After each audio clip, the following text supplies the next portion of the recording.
Yeah, hey there, and there are few more days left to step on to the 2025, and crossing a journey of year which is named as 2024. So இந்த 2024ல வந்து நீங்கள் என்னென்ன அச்சீவ்மெண்ட்ஸ்லாம் பண்ணீங்க and என்னென்னலாம் பண்ணலாம்னு நினச்சிங்க, எதெல்லாம் வந்து ஸ்கிப் பண்ணி விட்டுட்டீங்க அப்படின்றத வந்து ஃபர்ஸ்ட் ஆஃப் ஆல் கமெண்ட் செக்ஷனில் சொல்லுங்கள். Because it could be a reminder for you to what நீங்கள் என்ன நினச்சிங்க, எது செய்ய முடியல அப்படின்றது வந்து உங்களுக்கு நீங்களே வந்து ரிமைண்ட் பண்ணுறதுக்காக இருக்கும். So make ensure that the comment should be filled of the honest answers. நீங்கள் என்ன நினச்சிங்க, என்ன செய்யணும்னு விரும்புனீங்க, what is not done. So சரி, இந்த சைடு விட்டுட்டு இப்போ நம்ம அடுத்து நடக்கக்கூடிய விஷயத்தை பற்றி பார்ப்போம். Then we are stepping on to 2025 with a lot of miseries and lot of goals to access. And நம்ம என்னென்னலாம் பெரிய விஷயங்கள் பண்ணணும் அப்படின்னு சொல்லிட்டு லாட் ஆஃப் ஐடியாஸோடு வந்து 2025 வந்து வித்தின் அ ஃபியூ டேஸ் வந்து we are going to step on it. So இந்த 2025ல நீங்கள் என்னென்னலாம் ரெசல்யூஷன்ஸ் எடுக்கலாம் அப்படின்னு சொல்லிட்டு உங்களுக்குள்ள மைண்டில் ஓடிட்டே இருக்கும். அண்ட் தென் நிறைய பேர் வழக்கமாக வந்து நானும் பண்ணுறேன் அப்படின்னு சொல்லிட்டு நியூ இயர் ரெசல்யூஷன்ஸ் சிலதை வந்து எடுப்பாங்க. And then after a period of time, it may be a 1 week or 1 month or even it could be a 1 day, after that வந்து அந்த அக்கம்ப்ளிஷ்மெண்ட்ஸை வந்து அவங்களால பண்ண முடியாமல் அவங்க எடுக்கக்கூடிய ரெசல்யூஷன்ஸை வந்து அவங்க வந்து they will give up. So இந்த வீடியோ பார்க்கக்கூடியவங்க வந்து நீங்கள் எடுக்கக்கூடிய ரெசல்யூஷன்ஸ் வந்து கிவ் அப் பண்ண போறீங்க அப்படின்னு சொல்லிட்டுனா, ஸோ இந்த வீடியோவை இதோட ஸ்டாப் பண்ணிக்கோங்க. It is a better advice to be get away from it then making it fake to be. இது வரைக்கும் பார்த்துட்டீங்களா, அப்போ நீங்கள் வந்து இந்த ரெசல்யூஷன்ஸ் வந்து மாற்ற மாட்டீங்கன்னு தான் அர்த்தம். ஸோ வாங்க, என்னோட ஒரு சில ஐடியாஸில் இந்த ரெசல்யூஷன்ஸ்லாம் எடுத்தால் it can make a huge impact on your life and your future அப்படின்னு சொல்லிட்டு நான் வந்து ஒரு 20 to 30 ரெசல்யூஷன் லிஸ்ட்லேருந்து ஒரு 5 மட்டும் ஷார்ட் லிஸ்ட் பண்ணி வச்சிருக்கேன். Which could be more helpful and which could be more useful and எப்படி சொல்கிறது, it can change your self in to a blast thing. Okay, let me step on to the first thing that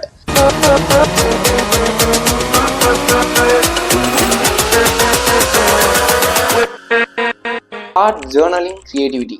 அதாவது நீங்கள் உங்களோட வாழ்க்கையில் என்னென்னலாம் சந்திச்சிருக்கீங்களோ R நீங்கள் 1 டேல வந்து நீங்கள் என்ன ஃபேஸ் பண்ணீங்களோ அதை வந்து ஒரு டைரி எடுத்து, நம்ம கிட்ட there are lots of diaries. So இந்த நியூ இயர் வந்தாலே வந்து நிறைய இடத்துல கேலண்டர் டிஸ்ட்ரிபியூஷன் இல்லைன்னா வந்து அவங்க கம்பெனி லோகோ ஸ்பெண்ட் பண்ணி டைரிஸை டிஸ்ட்ரிபியூட் பண்ணுறது அதெல்லாம் நடக்கும். ஸோ அந்த மாதிரி ஏதாச்சும் டைரிஸ் இருந்தால் அவங்ககிட்ட அந்த டைரியை மட்டும் தயவு செய்து காலியாக விட்டு வருஷத்தை வீணாக்கிறாதீங்க.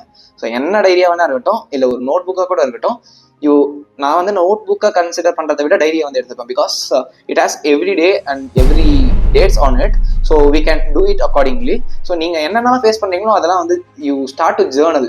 ஜேர்னல் மீன்ஸ் ஒன்றும் இல்லை, நீங்கள் என்ன நினைக்கிறீங்க, இன்னைக்கு எப்படி போச்சு, என்ன நினைக்கிறீங்க அப்படின்றது வந்து டே 1ல வந்து நீங்கள் ஸ்டார்ட் பண்ணுங்க. உங்களோட டே 1ஓட பேஜ் வந்து எப்படி நீங்கள் ஃபில் பண்ணியிருக்கீன்றது வந்து ஆஃப்டர் த டே 31 வந்து நீங்கள் ஸ்டார்ட் அதை எடுத்து கம்பேர் பண்ணி பாருங்க. So at the day 1 you will be somewhat struggling to do that. At the day 31 நீங்கள் வந்து அதில் ஒரு லைக் ஒரு மவுல்டு வந்து நீங்கள் பார்க்கலாம். நீங்கள் ஃபர்ஸ்ட் டேல எப்படி இருந்தீங்க, 31st டேல வந்து எப்படி எழுதிருக்கீங்க அப்படின்னு சொல்லிட்டு. ஸோ இந்த ஒரு பாத் வந்து உங்களை வேற ஒரு லெவலுக்கு வந்து கொண்டு போகும். What I have experience I am sharing with you. நான் எப்போ மற்ற விஷயங்கள்லாம் வந்து நான் என் டைரியில் எழுத ஆரம்பித்தேன் அப்படின்னு சொல்லிட்டு பார்த்தீங்கன்னா, பிஃபோர் த லாக்டவுன் பீரியட் எனக்கு வந்து டைரியில் வந்து எழுதுன்னு சொல்லிட்டு ரொம்ப நாள் ஆசை. ஸோ அந்த விஷயத்தில் வந்து நான் அதிகமாக கான்சன்ட்ரேட்டும் பண்ணாமல் இருந்தேன். பட் இந்த lockdown time there is no more way to be engage or என்ன சொல்கிறது, ஒரு யூஸ்ஃபுல்லாக ஏதாச்சும் விஷயம் பண்ணலாம் அப்படின்னு சொல்லிட்டு பார்க்கும்போது எதுவுமே இல்லை. ஸோ அப்போ தான் என் டைரி எடுத்து நான் இதெல்லாம் பண்ணணும் அதெல்லாம் பண்ணணும்னு சொல்லிட்டு I am not journaling, I was just making a to do list as not a to do list but as a sentences. So அப்படி ஸ்டார்ட் பண்ணேன்னா அதுக்கப்புறம் டைரியில் எப்போ நான் என் பென்சிலை வச்சு அடுத்து என்ன பண்ண போகிறோம் அப்படின்னு சொல்லிட்டு நான் கையை வச்சனும், there are lots of ideas on my mind to put it on the diary, and some of the ideas are working till now, and including this video is from my diary. So இந்த ஒரு விஷயத்தை வந்து follow பண்ணிக்கோங்க, which is the first preferable thing I would advise to you guys. And the second thing is that start to read every day. So இந்த start to read எதாவது மீன் பண்ணோம் அப்படின்னு சொல்லிட்டு பார்த்தீங்கன்னா, உங்களோட அகாடமிக்ஸோ அப்படி இல்லைனா வந்து உங்களோட ஸ்கூல் போர்ஷன்ஸோ படிக்கிறதா இருக்காது. And apart from the academic things you should start to read something every day. It may be a non-fiction book or a fictional book or ஒரு மேகசைனாக இருக்கலாம், உங்களோட நியூஸ் பேப்பராக இருக்கலாம். And it's quite appreciable when you start reading to the English stuffs and the English articles. So you can develop your English knowledge and your vocabulary skills which can make you better while it comes to the public speaking. So இந்த ஒரு factor and habit வந்து உங்களை அடுத்த லெவலுக்கு கொண்டு போகும். And then நீங்கள் ஒரு இன்ட்ரோவர்ட்டாக இருந்தீங்கன்னா வந்து உங்களை அது கம்ப்ளீட்லி வந்து ஆம்பிவர்ட்டாக மாற்றி ஆம்பிவர்ட்லேருந்து எக்ஸ்ட்ரோவர்ட்டாக மாற்றத்துக்கு அதிகமான சான்சஸ் இருக்குது. ஸோ நீங்கள் ஒரு ஸ்டேஜ் ஏறி பேசணும்னாலும் உங்ககிட்ட எந்த ஒரு காம்ப்ளெக்ஸும் இல்லாமல் நீங்கள் வந்து கான்ஃபிடென்ஸாக பேச ரொம்பவே ஹெல்ப்ஃபுல்லாக இருக்கும்.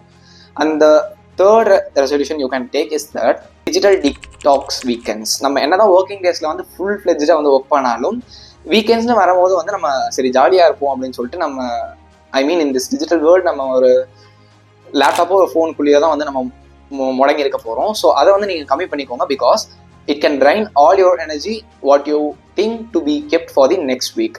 ஸோ இந்த ஒரு ஹேபிட்டை வந்து நீங்கள் தவிர்த்துட்டு மற்ற என்னென்ன விஷயம், உங்களோட ரூமை க்ளீன் பண்ணுறதா இருக்கட்டும், இல்லை உங்களுக்கு பிடிச்ச விஷயங்களாக இருக்கட்டும், இல்லை உங்களோட திங்ஸ், அதாவது புக்ஸாக இருக்கலாம், அப்படின்னா கிளாத்ஸாக இருக்கலாம், அதெல்லாம் வந்து ஆர்கனைஸ்டாக வச்சுக்கும் போது you will get some accomplishment feel and that make you to go forward ahead to make good things. அந்த அடுத்த வீக்கெண்ட் வந்து நீங்கள் ஃபுல்லாக எனர்ஜெட்டிக்காக ஸ்டே பண்ணுறதுக்கு இந்த ஒரு விஷயம் வந்து ரொம்ப ஹெல்ப்ஃபுல்லாக இருக்கும். And the point resolution 4 is to share a piece of knowledge everyday. இப்போ உங்களுக்கு வந்து ஒரு சில விஷயங்கள் தெரியுதுன்னு வச்சுக்கோங்களேன். It may be a simple silly thing, start to convert into your content. And அதை வந்து நீங்கள் எப்படி எந்தெந்த விதத்தெல்லாம் பப்ளிஷ் பண்ணலாம்னு யோசிச்சு, ஸோ டெய்லி ஒரு piece of content that was from your நாலேஜை வந்து ஷேர் பண்ணுங்க. அது வந்து உங்களுக்கு ஒரு பெரிய ரீச்சை கொண்டு வரும். அந்த ரீச் வந்து உங்களுக்கு அடுத்த லெவலுக்கு எப்படி போகலாம் அப்படின்றதுக்கான ஒரு மோட்டிவேஷனையும் ஒரு இன்சென்டிவும் வந்து மேக் பண்ணும். So make ensure that you follow this. And the point 5 and the last thing is start a side project. So நீங்கள் என்ன ஒர்க் பண்ணிட்டு இருந்தாலும் சரி, அப்படின்னா என்ன படிச்சுட்டு இருந்தாலும் சரி, இட் டசன்ட் மேட்டர் தட் நீங்கள் ஒரு நாளைக்கு 1 hour or 1.5 hour வந்து ஸ்பெண்ட் பண்ணி லைக் நீங்கள் ஒரு ப்ராஜெக்ட் பில்ட் பண்ண ஸ்டார்ட் பண்ணுங்க. இட் மே பி என்ன ப்ராஜெக்டாக வேணும்னா இருக்கலாம், உங்களோட டொமைனுக்கு சேர்ந்ததாக இருக்கலாம், R it can be apart from your domain what you wish personally. உங்களுக்கு இந்த டொமைனில் நீங்கள் எக்ஸ்பர்ட்டாக இருந்தாலும் நான் இதை செஞ்சிருந்தா நல்லா இருந்திருக்கும் அப்படின்னு சொல்லிட்டு நீங்கள் ஃபீல் பண்ணுவீங்களே. அதாவது வருஷ கடைசியில தான் வந்து நிறைய பேர் வந்து நம்ம இது பண்ணிக்கலாம் அது பண்ணிக்கலாம் அப்படின்ற மாதிரியான நிறைய ஃபீலிங்ஸ் வரும். ஸோ அந்த ஒரு பாயிண்ட் எடுத்து உங்களோட ப்ராஜெக்ட் சைட் ப்ராஜெக்டாக ஸ்டார்ட் பண்ணி டெய்லி அதுக்கு ஒரு சின்ன சின்ன டைம் மட்டும் அலோகேட் பண்ணுங்க. I am going to assure that the small thing you are going to spend will make a huge impact on your life. அது வந்து நீங்கள் நினச்சி பார்க்காத அளவு கூட இருக்கலாம். I don't think like நானும் வந்து I am undergoing through it. So let me see. So this is the 5 resolution ideas to take in the year of 2025. And இதில் நான் என்ன ப்ரெஃபர் பண்ணுவோம் அப்படின்னு சொல்லிட்டு பார்த்தீங்கன்னா, நீங்கள் வந்து நிறைய ரெசல்யூஷன்ஸ் எடுத்துகிட்டு எல்லாத்தையும் ஃபாலோ பண்ணுன்றது that is not a compulsion. And இந்த 5 ரெசல்யூஷன்ஸில் I would suggest you guys to take at least 2. நான் என்ன சஜஸ்ட் பண்ணுவேன்னா, ஒரு நியூ இயர்க்கு வந்து ஒரு 3 ரெசல்யூஷன்ஸ் எடுங்க. பட் இது எடுக்கிறது வந்து ஈஸி தான், அதை ஃபாலோ பண்ணுறது தான் வந்து கஷ்டம். தட் வி ஆல் நியூ இந்த பாயிண்ட்.